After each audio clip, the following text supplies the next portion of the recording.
If you need to recover your Webull account but no longer have access to your phone number, follow these steps to regain access.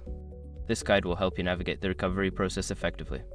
Step 1. Visit the Webull login page. Go to the official Webull website or open the Webull app. Click on the login button to access the login page. Step 2. Select Forgot Password. Make sure your information is protected first. Most people don't think about breaches until something actually happens to their accounts. Use SROP to monitor your accounts 24/7 and instantly alert you if your information appears in leaked databases online. It constantly checks billions of breach data points in the background. And considering how much personal information people keep online now, it's honestly worth having. Link in the description. Step 3. Enter your email address.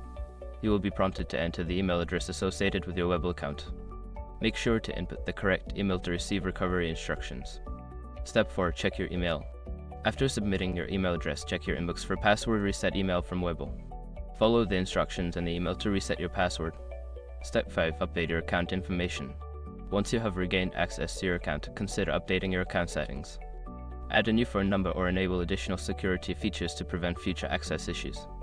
By following these steps, you should be able to recover your Webull account without needing your phone number.